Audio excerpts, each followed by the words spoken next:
الشيطان الرجيم بسم الله الرحمن الرحيم الحمد لله رب العالمين الرحمن الرحيم مالك يوم الدين إياك نعبد وإياك نستعين اهدنا الصراط المستقيم صراط الذين أنعمت عليهم غير المغضوب عليهم ولا الضالين آمين إياك نعبد وإياك نستعين إياك تیری ہی نعبد ہم عبادت کرتے ہیں و من اور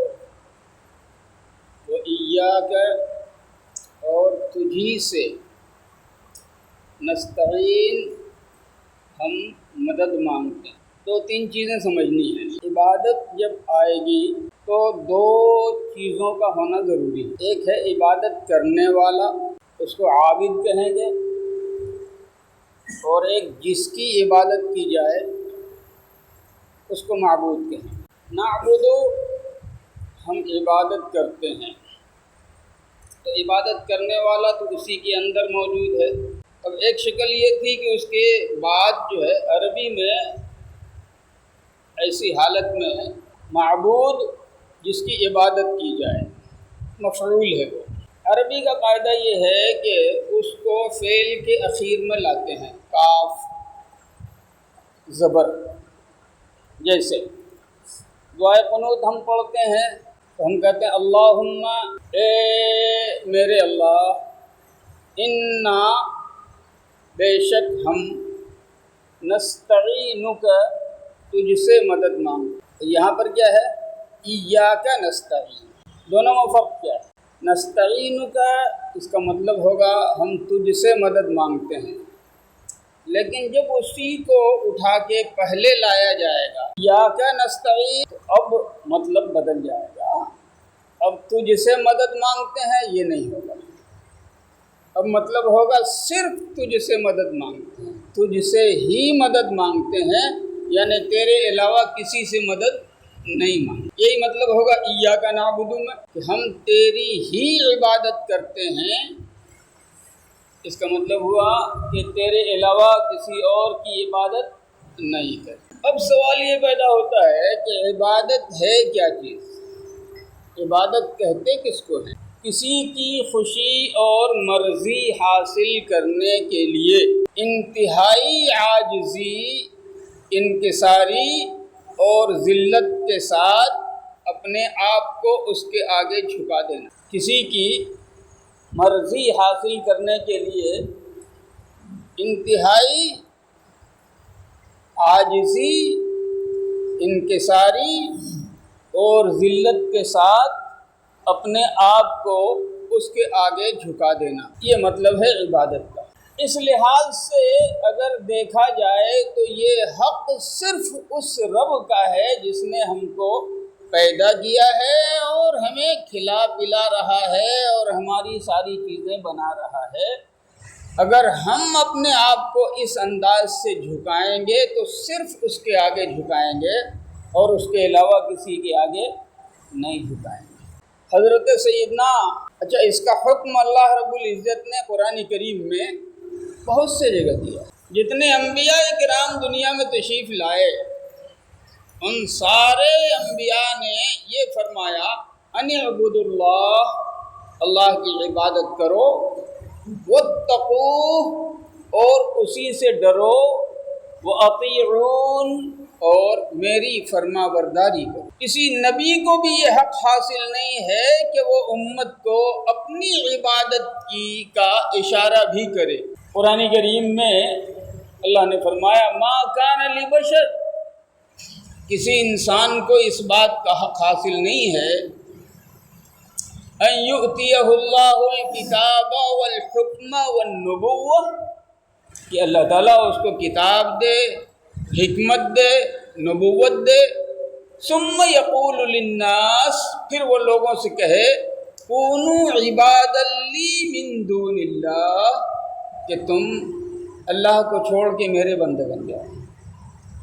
کسی انسان کو حق حاصل نہیں ہے، لیکن شیطان ہے پیچھے پیچھے لگا ہوا ہے، انسانوں کو بہکاتا ہے، گمراہ کرتا ہے۔ حضرت سیدنا عیسیٰ علیہ نبینا علیہ الصلاۃ والسلام اللہ کے جلیل القدر نبی ہیں۔ انجیل جو آسمانی کتاب ہے اللہ تعالیٰ نے حضرت عیسیٰ علیہ السلام پر اتاری اور نازل فرمائی، لیکن حضرت عیسیٰ علیہ السلام کے دنیا سے جانے کے بعد فوراً لوگوں نے ان کو خدا کا بیٹا بھی کہنا شروع کیا اور ان کی پوجا بھی شروع، حالانکہ دونوں باتیں غلط ہیں۔ خدا نے کسی کو اپنا بیٹا بنایا ہی نہیں۔ جب خدا نے کسی کو اپنا بیٹا نہیں بنایا تو کسی کو بھی خدا کا بیٹا کہنا یہ بھی غلط ہے، اور خدا کے علاوہ کوئی دنیا میں عبادت کے لائق ہی نہیں ہے، تو ان کی عبادت کرنی اور ان کی پوجا کرنی یہ بھی غلط ہے۔ قرآن کریم کہتا ہے کہ قیامت کے دن اللہ رب العزت حضرت عیسیٰ علیہ نبینا علیہ السلام کو اپنے پاس بلائیں گے،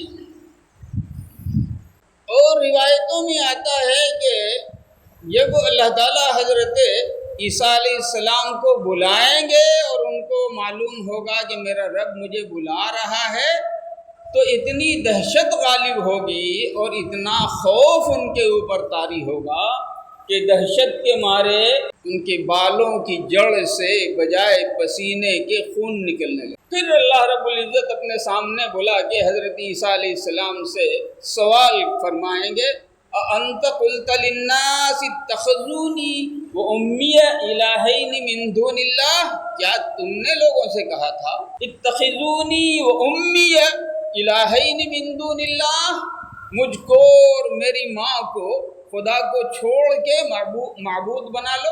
تو حضرت عیسیٰ علیہ السلام جواب دیں گے سبحانک، پروردگارا آپ کی ذات پاک ہے، ما یکون لی ان اقول ما لیس لی بحق، جس بات کے کہنے کا مجھے حق ہی نہیں تھا وہ بات میں کیسے کہہ سکتا۔ ان کنت قلتہ فقد علمتہ، اگر میں نے کہا ہے تو آپ کو تو پوری دنیا کی خبر ہے، آپ دلوں کے اندر کا حال جانتے ہیں۔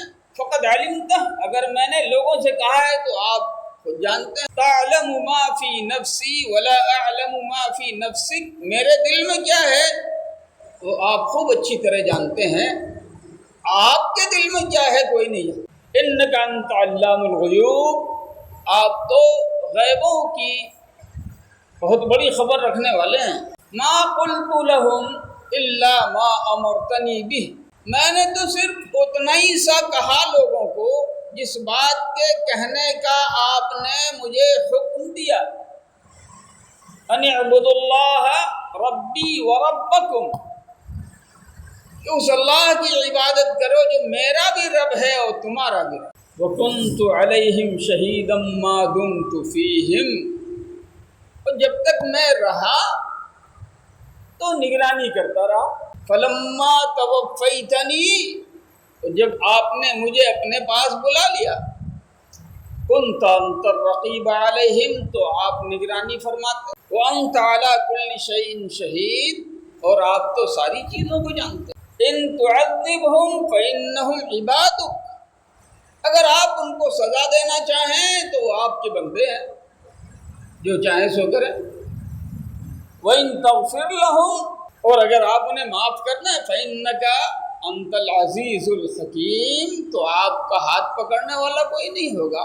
قرآن کریم میں ایک دو جگہ نہیں، جگہ جگہ اس بات کا حکم دیا ہے، ایک اللہ کی عبادت۔ خود قرآن میں حضور اکرم صلی اللہ علیہ وسلم کی زبان سے اعلان کروایا گیا، امرت ان اعبد اللہ مخلصا لہ الدین، مجھ کو اس کا حکم دیا گیا ہے کہ میں سب سے کٹ کر کے صرف ایک اللہ کی عبادت کروں، میرا سر جھکے اللہ کے آگے، اس کے علاوہ کس اس میں دو باتیں ہیں۔ اللہ سے جو بندے کا تعلق ہے دو طرح کا ہے، اور دونوں طرح کے تعلق کو ساتھ ساتھ رکھنا چاہیے، ڈر بھی اور امید۔ ڈر بھی پکڑنے پہ آئے تو بڑے بڑے عبادت گزار اور بڑے بڑے اولیاء تھر تھر کانپیں گے، کوئی بچانے والا نہیں۔ معاف کرنے پہ آئے تو اس کا ہاتھ پکڑنے والا کوئی نہیں، جس کو چاہے اس کو معاف فرما دے۔ تو اللہ سے بندے کو ہر وقت دونوں چیزیں برابر برابر رکھنی چاہیے، نہ ادھر کا پلہ جھکے نہ ادھر کا پلہ جھکے، ڈر بھی اور امید بھی، اور اسی کا نام ایمان ہے۔ جتنے انبیاء کرام علیہ الصلوۃ والسلام دنیا میں آئے، انہوں نے تمام لوگوں کو ایک ہی بنیادی دعوت دی، ان اعبدوا اللہ، اللہ کی عبادت، لا تعبدوا الا اياه، عبادت کرنی ہے تو صرف اللہ کی عبادت کرو، اس کے علاوہ۔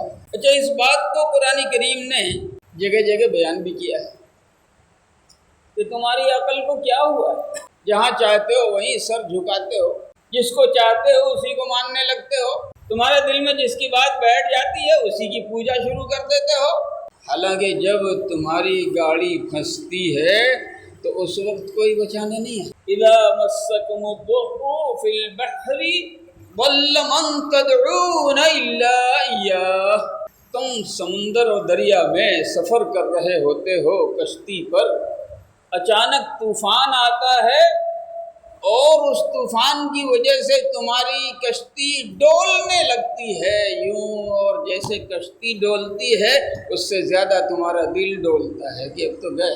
اس سخت مصیبت کی گھڑی میں جن کو تم نے پوجا تھا وہ سب کے سب تم کو اس مصیبت میں چھوڑ کے غائب ہو جاتے ہیں، اور پھر تمہارے دل سے جو آواز نکلتی ہے، اے اللہ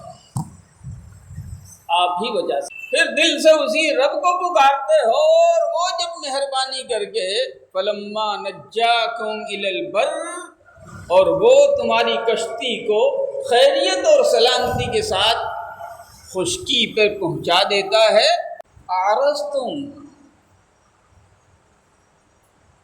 تو پھر اسی رب سے تم منہ موڑ لیتے ہو، پھر اس رب کو بھول جاتے ہو، پھر آ کے انہی جھوٹے خداؤں کو یاد کرنے لگتے۔ فرمایا وَكَانَ الْإِنسَانُ كَفُورًا، انسان بڑا ناشکرا ہے، کھاتا میرا ہے گاتا کسی اور کا ہے۔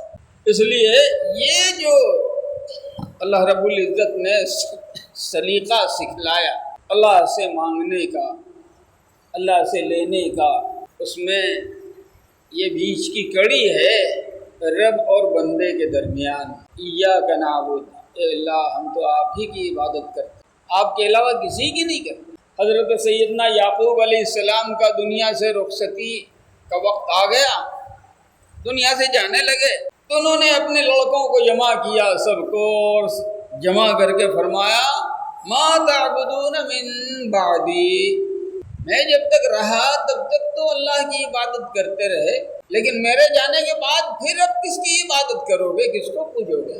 تو سارے لوگوں نے کہا نعبد الہک، ہم آپ کے خدا کی عبادت کریں گے، جس خدا کی عبادت آپ کرتے تھے، جس خدا کو آپ پوجتے تھے، وہ الہ آبائک، اور آپ سے پہلے حضرت اسحاق علیہ السلام، اور ان سے پہلے حضرت ابراہیم علیہ السلام، آپ کے باپ دادا نے جس خدا کی عبادت کی ہے، جس کو پوجا ہے، ہم بھی اسی کی عبادت کریں۔ قالوا نعبد الہک وَإِلَٰهَ آبَائِكَ ابراہیم واسحاق الہ واحدہ، وہ ایک ہی خدا ہے اور دوسرا کچھ نہیں ہے، وَنَحْنُ لَهُ مُسْلِمُونَ، اور ہم اسی کے آگے سر جھکانے والے ہیں، ہم اسی کی فرما برداری کرنے والے ہیں۔ یہاں پر ایک ترجمہ کیا ہے قرآن کا ایک نرالے حضرت نے، جن کو لوگ اعلیٰ حضرت کہتے ہیں، ایاک نعبد و ایاک نستعین کا ترجمہ کیا ہے کہ ہم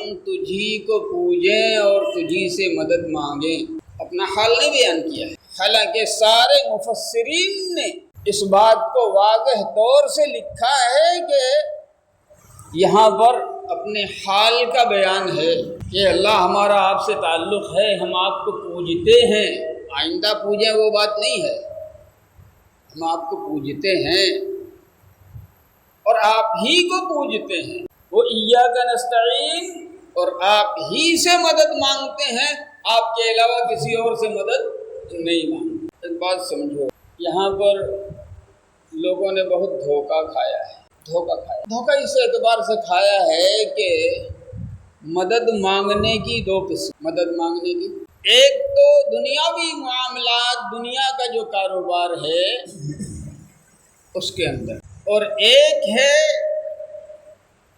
جو دنیاوی معاملہ نہیں ہے، غیبی معاملہ ہے، اس میں دنیاوی معاملات میں ایک دوسرے سے مدد لینے اور مدد حاصل کرنے اجازت ہے۔ ایک بوڑھا آدمی ہے بیچارہ، وضو خانے میں وضو کی ضرورت ہے، ٹنکی میں پانی نہیں ہے، وہ ایک لڑکے کو کہتا ہے بیٹا ایک لوٹا پانی لا دے، مدد مانگ رہا ہے۔ ایک آدمی کو پیاس کی ضرورت ہے، کسی دروازے پہ جا کے کہتا ہے پانی پلا دو، مدد مانگ رہا ہے۔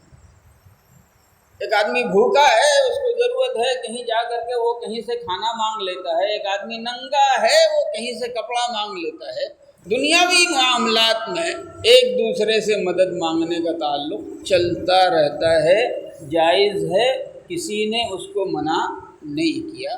کبھی رعایا اپنے بادشاہ سے مدد مانگتی ہے اور کبھی بادشاہ اپنی رعایا سے مدد مانگتی۔ سکندر ذوالقرنین رحمۃ اللہ علیہ ایک ایسا نام ہے جو انتہائی ہمت والا، اور اس نے دنیا کو فتح کیا، اور ایک دم آخری کنارے تک پہنچے تو وہاں کچھ لوگ ایسے ملے جن کی بولی یہ لوگ سمجھتے نہیں تھے، نہ ان کی وہ نہیں، بہرحال اشارے سے بات ہوئی۔ کادو لا یکادون یفقہون قولا، کانو لا یکادون یفقہون قولا، بات سمجھتے نہیں تھے۔ تو انہوں نے ان سے کہا یا ذا القرنین ان یاجوج و ماجوج مفسدون فی الارض فهل نجعل لك خرجا على ان تجعل بیننا وبینہم سدا۔ یہ اس پار جو ہے وہ ادھر کا علاقہ یاجوج ماجوج کا ہے اور بہت فساد پھیلاتے ہیں، انہوں نے جان عاجز کر کے رکھ دیا ہے، کیا کوئی راستہ ہے ایسا کہ ہمارے ان کے درمیان آپ رکاوٹ قائم کر دیں؟ تو انہوں نے کیا کہا، ما مکنی فیہ ربی خیر فاعینونی بقوہ۔ بس اتنی سی بات مجھے کہا کہ ہاں اللہ تعالیٰ نے اتنی صلاحیت دی ہے مجھ کو، تو میری مدد کرو، فاعینونی بقوہ، طاقت سے میری مدد کرو۔ اس کو بھی نرالے حضرت کے ماننے والے لوگ کہتے ہیں قرآن میں جو حکم ہے اعینونی بقوہ، میری مدد کرو، اور یہ بھول گئے کہ یہ دنیاوی معاملات کا تذکرہ چل رہا ہے۔ دنیاوی معاملات میں ایک دوسرے کی مدد، ایک دوسرے سے مدد مانگنے اور ایک دوسرے کی مدد کرنے کی اجازت ہے، لیکن جو غیبی معاملات ہے، مثلا کسی زندہ یا مردہ کے پاس چلے گئے اور بولے حضور میری قسمت بنا دیجئے، اس کے بعد کی جاگیر ہے، کیا کرے گا؟ یہ شان صرف اللہ کا۔ کسی درگاہ پہ پہنچ گیا، میں مصیبت میں ہوں، پیر صاحب میری مصیبت دور کر دیجئے، یہ شان صرف اللہ ہے۔ چاہے بھلائی کو حاصل کرنے کے لیے مدد کی گہار لگائے یا مصیبت کو ٹالنے کے لیے وہ فریاد کرے، یہ شان صرف اللہ کی ہے۔ اللہ کے علاوہ کسی اور سے مدد مانگنا کسی بھی طریقے سے جائز نہیں ہے، اور ادھر سے ادھر کرنے کا مطلب گھوٹالہ کرنا۔ ایک اور چیز کہی جاتی ہے صاحب، قرآن کریم کے اندر آیا نا استعینوا بالصبر والصلاۃ، صبر سے مدد مانگو اور نماز سے مدد مانگو، تو صبر تو اللہ کے علاوہ غیر اللہ ہے، نماز بھی غیر اللہ ہے، تو یہاں اللہ کے علاوہ سے مدد مانگنے کا حکم ہے، تو آپ لوگ اسے شرک کیوں کہتے ہو؟ اب ان لوگوں کو کیا کہا جائے کہ پہلے رانچی جا کے علاج کرا کے آؤ، اس کے بعد پھر بات کرو۔ دنیا میں کوئی آدمی بھی ایسا ملا ہے جس نے یہ کہا اے نماز میری مدد کر دے؟ پوری دنیا میں کوئی آدمی ایسا ہے جو کہتا ہو اے صبر میری مدد کر دے؟ مطلب کیا ہے؟ اللہ سے مدد حاصل کرنے کے لیے، مانگنے کے لیے تم نماز کو ذریعہ بناؤ، 2 رکعت حاجت کی نماز پڑھو، پھر اسی اللہ سے مانگو۔ صبر کہتے ہیں جمنے کو، صبر کہتے ہیں جمنے کو۔ آفت آئی، مصیبت آئی، دقت آئی اور دین کے اوپر پہلے جمے رہو، فیلڈ چھوڑ کے بھاگ گئے کہ اللہ کمزور ہے مدد کرے، نہیں ہوگا۔ نماز کو چھوڑ دیا کہ بے اللہ ہماری مدد کیجئے، نہیں۔ تو استعینوا بالصبر والصلاح کا وہ مطلب نہیں ہے جو آپ سمجھا رہے ہیں، بلکہ استعینوا بالصبر والصلاح کا مطلب یہ ہے کہ اللہ سے مدد مانگنے کے لیے آپ نماز کو ذریعہ بناؤ، اللہ سے مدد مانگنے کے لیے آپ صبر کو ذریعہ بناؤ۔ اور آگے فرمایا بھی ان اللہ مع الصابرین، اللہ صبر کرنے والوں کے ساتھ ہے، تم صبر کرو گے اللہ تمہارے ساتھ ہوگا، اور جب تمہارے ساتھ ہوگا تو تمہاری مدد کرے گا۔ اتنی پوری دنیا میں جو پوجا ہو رہی ہے جن کی اللہ پاک نے کیا فرمایا؟ ان ہی الا اسماء سمیتموها انتم وآباؤکم ما انزل اللہ بها من سلطان ان الحکم الا للہ۔ جن کی تم پوجا کر رہے ہو یہ صرف تم نے نام رکھ چھوڑا ہے، اللہ نے اس کی کوئی دلیل نہیں اتاری۔ ان الحکم الا للہ، حکم تو صرف اللہ کا چلے گا۔ امرا اللہ تعبدوا الا ایاہ، اس نے حکم دیا کہ اگر عبادت کرنی ہو تو صرف اللہ کی عبادت کرو، اس کے علاوہ کسی کی مت کرو۔ ذالک الدین القیم، یہی صحیح راستہ اور صحیح طریقہ۔ بات ہو گئی ہے 3-4 منٹ میں، ذرا یہ بھی عرض کر دوں، پھر بعد میں بحث آئے گی نہیں آئے گی کہ بت پرستی شروع کیسے ہوئی۔ حضرت آدم علیہ السلام تو جنت میں رہتے تھے، اللہ کے نبی تھے، تو اپنی اولادوں کو انہوں نے تو دین کے راستے پہ ڈالا ہوگا نہیں بلکہ ڈالا۔ ابلیس لگا ہوا تھا داؤ میں۔ حضرت آدم علیہ السلام کا وصال ہوا، پھر ان کے بعد جو ان کے نیک بڑے آدمی تھے ان کا انتقال ہوا، پھر کوئی نیک بڑے آدمی تھے ان کا انتقال ہوا، پھر کوئی نیک بڑے آدمی تھے ان کا انتقال ہوا۔ اب سارے لوگ جو ہے بیٹھ کر کے غمگین تھے۔ اس ازلی دشمن کو موقع مل گیا اور دوست بن کے ہمدردی بھیس میں آیا سامنے، کہا کیا مصیبت ہو گئی ہے، کیوں آپ لوگ؟ کہا ہمارے ایک بزرگ کا انتقال ہو گیا، بڑے عبادت گزار، بڑے اللہ والے تھے، اور اللہ کے یہاں اتنا مقام تھا کہ اگر کوئی مصیبت آتی تھی اور وہ ہاتھ اٹھاتے تھے تو اللہ تعالیٰ اس کی لاج رکھ لیتا تھا، وہ ہم کو راستہ بھی دکھاتے رہتے تھے۔ انتقال ہو گیا، اب ہم ان کو دیکھ نہیں پائیں گے۔ پکڑ لیا ابلیس، ارے گھبراؤ نہ، ہم ان کو واپس تو نہیں دے سکتے تمہارے اندر، لیکن دکھا سکتے ہیں۔ اچھا آپ دکھا سکتے ہیں؟ اس نے اس بزرگ کا ٹھیک فوٹو بنا کر کے دے دیا۔ تو کہ یہی تھے نا؟ ہاں یہی تھے۔ بہت محبت سے لوگوں نے وہ فوٹو رکھ لیا اور یہ بھول گئے کہ ہم زہر لے رہے ہیں۔ بت پرستی کی بنیاد ہے فوٹوگرافی۔ اسی لیے اللہ کے نبی حضور اکرم صلی اللہ علیہ وسلم نے ارشاد فرمایا ان اشد الناس عذابا المصورون یوم القیامہ، قیامت کے دن سب سے زیادہ عذاب فوٹوگرافر کو ہوگا۔ موبائل کے زمانے میں یہ چیز اتنی عام ہو گئی کہ عیب نہیں سمجھتے۔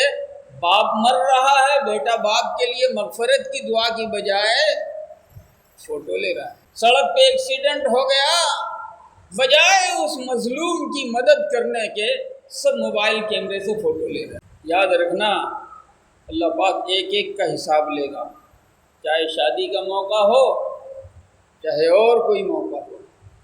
بہت شدید ضرورت ہے تو شریعت نے اجازت دی ہے، جیسے جان جانے والی ہو، سور کے گوشت کے علاوہ کہیں نہیں ہے تو ایک آدھ بوٹی کھا کے جان بچانے کی اجازت شریعت نے دی ہے۔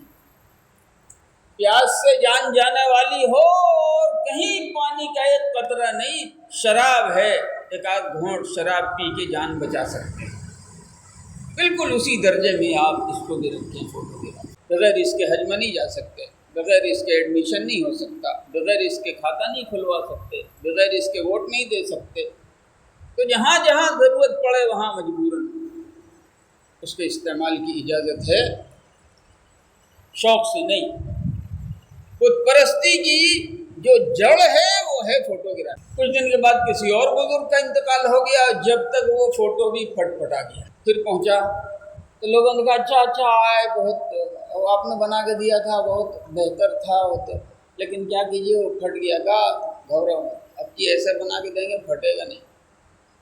تو پتھر کو اس نے اسٹیچو بنا کے لوگوں نے بس رکھ دیا اپنی عبادت خانے میں، اور محبت سے صرف دیکھتے تھے۔ ایک نسل گزر گئی، اگلی نسل کہا کہ اس میں کچھ تھا، تب ہمارے آباء و اجداد وہاں پہ جا کے اس کی عزت کرتے تھے، تو انہوں نے جھکنا شروع کیا۔ اور اس کے بعد جو تیسری نسل آئی تو انہوں نے کہا اس میں ضرور پاور ہے اور گن ہے، تو انہوں نے پوجا بھی شروع کر دی اور چڑھاوا بھی شروع، بت پرستی چالو ہو گئی۔ حضرت سیدنا نوح علیہ السلام کی قوم کے اندر 5 بت تھے جن کا تذکرہ قرآن نے کیا ہے۔ وَقَالُوا لَا تَذَرُنَّ آلِهَتَكُمْ وَلَا تَذَرُنَّ وَدًّا وَلَا سُوَاعًا وَلَا يَغُوثَ وَيَعُوقَ وَنَسْرًا۔ یہ 5 وہاں 5 ود، سواع، یغوث، یعوق اور نسر۔ بخاری شریف کی روایت کہتی ہے کہ سیدنا عبداللہ ابن عباس رضی اللہ تعالیٰ عنہ کی کہ حضرت نوح علیہ السلام نے جن لوگوں کے بت بنا بنا کے ان کی پوجا کی تھی، یہ سارے اپنے قوم کے نیک لوگ، وَكَانُوا رِجَالَ قَوْمٍ صَالِحِينَ، یہ لوگ اپنی اپنی قوم کے نیک لوگ تھے، ان کے نام پہ پوجا۔ حضرت نوح علیہ السلام نے سمجھایا، اور اس کے بعد جب نہیں مانے تو طوفان آیا بتا۔ پھر بعد میں وہیں سے کچھ بت اٹھا کر کے عرب لائے گئے، اور وہاں نام بدل کر کے ان کی پوجا شروع ہو گئی۔ عرب کے اندر جو بت تھے نبی اکرم صلی اللہ علیہ وسلم کے زمانے میں، لات، حبل، منات، عزا، نائلہ، یہ بھی 5 تھے۔ خوب دھڑلے سے ان کی پوجا ہوتی تھی، اور یہاں تک کہ نبی اکرم صلی اللہ علیہ وسلم جب فتح مکہ میں اندر گئے ہیں تو پھر وہاں سے سارے لوگوں کو بتوں کو نکال کے باہر کیا۔ لیکن حیرت کی بات یہ ہے، بخاری شریف کی روایت یہ بتاتی ہے کہ حضرت ابراہیم کا بت بھی اس میں بنا ہوا تھا، حضرت اسماعیل علیہ السلام کو فوٹو بھی کعبے میں رکھا ہوا تھا، حضرت عیسیٰ اور حضرت مریم کے فوٹو بھی کعبے میں تھے جن کی پوجا ہوتی تھی۔ اسلام میں اس کی کوئی اجازت نہیں۔ ہم تو بہت ببانگ دہل کہتے ہیں کہ اللہ کے بعد ہم سب سے زیادہ آقا مدنی کریم حضور اکرم جناب محمد رسول اللہ صلی اللہ علیہ وسلم سے محبت کرتے ہیں، اور ان سے مانتے ہیں، اور ان کے لیے سب کو نچھاور کرنے کے لیے تیار رہتے ہیں۔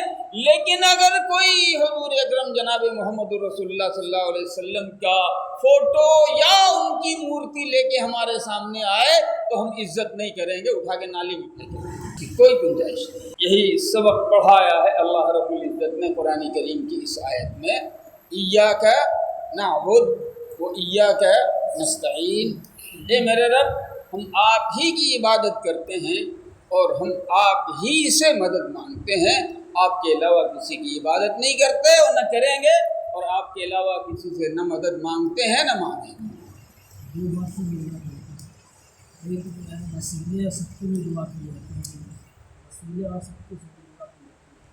اب اتنا ٹائم ہے وسیلے اور کیا،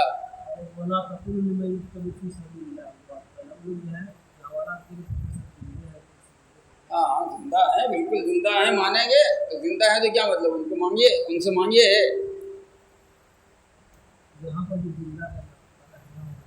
ارے بھائی زندہ ہیں، وَلَٰكِن لَّا تَشْعُرُونَ بھی کہا ہے، ان کی زندگی کو آپ نہیں سمجھ سکتے۔ جیسے دنیا میں زندہ تھے اسی انداز سے زندہ ہیں اگر وہاں، تو وَلَٰكِن لَّا تَشْعُرُونَ کیوں کہا؟ یہ وہ زندگی ہے، وہ زندہ ہیں، لیکن ان کی زندگی تو آپ دنیا کی زندگی پر قیاس نہیں کر سکتے۔